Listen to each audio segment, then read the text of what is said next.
Supreme court ने एक बहुत ही हिस्टोरिक जजमेंट दिया है जहां पे सुप्रीम कोर्ट ने ये बोला है कि अगर हस्बैंड एंड वाइफ एक दूसरे से सेपरेट रह रहे हैं, अलग रह रहे हैं, तो इसका मतलब ये नहीं है कि डाइवोर्स ग्रांट कर दिया जाए। जी हाँ, ये सुप्रीम कोर्ट ने जो डिसीजन दिया है, एक ये हाई कोर्ट के डिसीजन को बताते हुए किया है कि हाई कोर्ट ने जो डिसीजन दिया था जहां पे अलग कर दिया था, उससे रिलेटेड सुप्रीम कोर्ट ने ये हिस्टोरिक जजमेंट दिया है। सुप्रीम कोर्ट ने क्लियरली बोला इस जजमेंट में कि अगर एक हस्बैंड और वाइफ एक दूसरे से सेपरेट रह रहे हैं, अलग रह रहे हैं, तो इसका मतलब ये नहीं है कि आप उनकी शादी इरिट्रेबल ब्रेकडाउन ऑफ मैरिज के बेसिस पे कंसीडर करके डाइवोर्स ग्रांट कर दो। ये चीज सुप्रीम कोर्ट ने बोली। इसी से रिलेटेड सुप्रीम कोर्ट ने एक्चुअल में क्या क्या चीजें कवर की है वही हम यहां पर देखने वाले हैं। सबसे पहली चीज, सुप्रीम कोर्ट ने यहां पर क्लियरली क्या किया है, हाई कोर्ट और ट्रायल कोर्ट को कॉशन दिया है कि आप जो ये सेपरेट के बेसिस पे डाइवोर्स ग्रांट करते हैं वो ना करें। आप पहले रीजंस देखें, किस फैक्टर पे आपके जो डाइवोर्स है वो हो रहा है, कौन से ग्राउंड पे डाइवोर्स हो रहा है। सिर्फ और सिर्फ एक दूसरे से अलग रह रहे हैं इसके बेसिस पे डाइवोर्स ग्रांट ना करें। ये चीज सुप्रीम कोर्ट ने क्लियरली बोली है। ठीक है, उसी के साथ कोर्ट ने ये भी बोला है कि जो जजेस हैं, जो भी आपके हाई कोर्ट जज है, जो आपके डिस्ट्रिक्ट कोर्ट के जजेस हैं,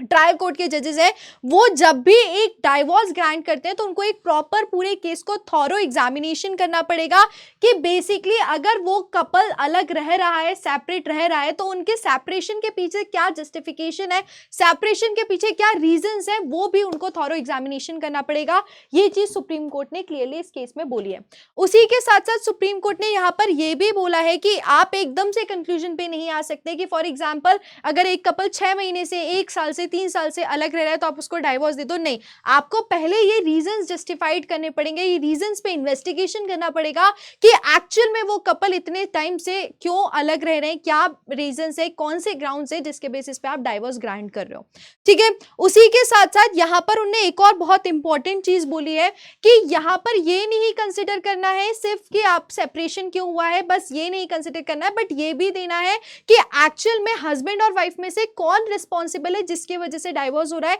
या दोनों म्यूचुअली डाइवोर्स हो रहा है, ये भी वहां पर आपको एग्जामिन करना पड़ेगा। ये चीज क्लियरली इस केस में सुप्रीम कोर्ट ने हाई कोर्ट के लिए और ट्रायल कोर्ट के लिए यहां पर बोल के रखी गई है। ठीक है,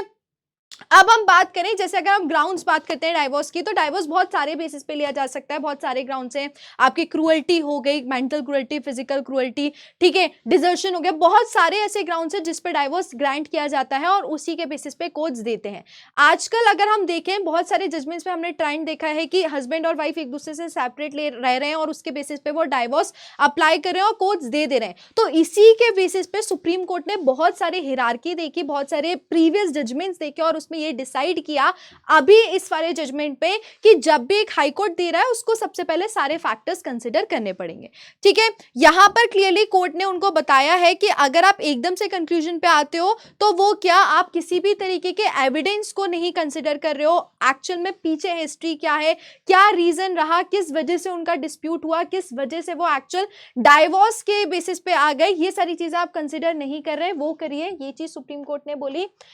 अनदर इंपॉर्टेंट थिंग, ये जो केस जजमेंट आया है वो किसने ऑब्जर्व किया और किसने ये बोला है, that is justice Suryakant and जयमाला बागची ने ये पूरी तरीके से उत्तराखंड हाई कोर्ट का जो जजमेंट था उसको सेट असाइड करके बोला है। ठीक है, तो मैंने आपको स्टार्टिंग में ही बताया कि एक हाई कोर्ट है जिसने एक ऑर्डर दिया जिसको सेट असाइड करते हुए सुप्रीम कोर्ट ने बोला है कि जस्ट बिकॉज ऑफ सेपरेशन की वजह से आप डाइवोर्स ग्रांट नहीं कर सकते हो। यहां पर बेसिकली क्या हुआ था, ट्रायल कोर्ट ने ऑर्डर दिया था कि वो ग्रांट नहीं करेंगे डाइवोर्स, लेकिन ट्रायल कोर्ट की अपील ऑर्डर के आने के बाद अपील गई कहां पर, उत्तराखंड हाई कोर्ट में, और उत्तराखंड हाई कोर्ट ने क्लियरली बोल दिया कि यहां पे डाइवोर्स ग्रांट किया जाएगा और उत्तराखंड हाई कोर्ट ने डाइवोर्स ग्रांट कर दिया। जैसे ही उत्तराखंड हाई कोर्ट का ऑर्डर आता है उसके बाद उस ऑर्डर को चैलेंज किया जाता है कहां पर, सुप्रीम कोर्ट में, और सुप्रीम कोर्ट ने क्लियरली उत्तराखंड हाई कोर्ट के जो ऑर्डर है उसको क्या कर दिया, क्लियरली यहां पर आपका सेट असाइड कर दिया। ठीक है, यहां पर ट्रायल कोर्ट ने जब बोला था जो हस्बैंड है उनको क्या कर दिया था, रिफ्यूज कर दिया था कि वो डाइवोर्स नहीं देंगे, ये चीज क्लियरली बोली। और उसी के साथ साथ हाई कोर्ट के पास जो गए थे दरख्वास्त लेके, वो हस्बैंड गए थे क्योंकि हस्बैंड चाहते थे डाइवोर्स, वाइफ नहीं चाहती थी। तो अब एट प्रेजेंट केस में सुप्रीम कोर्ट के पास कौन गया है? वाइफ गई है, और वहां पर वाइफ ने उत्तराखंड हाई कोर्ट के जजमेंट को चैलेंज किया, ये बोलते हुए कि सिर्फ सेपरेशन के बेसिस पे नई चीज की है। तो जब ये गया है सुप्रीम कोर्ट के पास वाइफ, तो सुप्रीम कोर्ट ने क्लियरली बोला है कि उत्तराखंड हाई कोर्ट इस जजमेंट को फिर से देखे, कौन से फैक्टर्स हैं उनको थॉरो एग्जामिनेशन करे और उसी के बेसिस पे अपना ऑर्डर दे। ऐसा नहीं है कि सिर्फ सेपरेट रह रहे हैं, आपने वो रीजन कंसिडर करके डाइवोर्स दिया है, वो नहीं देखे एक्चुअल में क्या प्रॉब्लम है वाइफ की तरफ से, हस्बैंड की तरफ से, उसको कंसिडर किया जाए। और उसी बेसिस पे सुप्रीम कोर्ट ने जो वाइफ है उनकी अपील को अलाउ किया और क्लियरली बोला है कि ये जो मैटर है ये वापस कहां पर भेजा जाए? उत्तराखंड हाई कोर्ट में भेजा है। तो एट प्रेजेंट इस केस को फिर से देखा जाएगा, किसकी तरफ से? उत्तराखंड हाई कोर्ट की तरफ से। और ये केस में क्लियरली कॉशन किया गया है सुप्रीम कोर्ट की तरफ से हाई कोर्ट और ट्रायल कोर्ट को।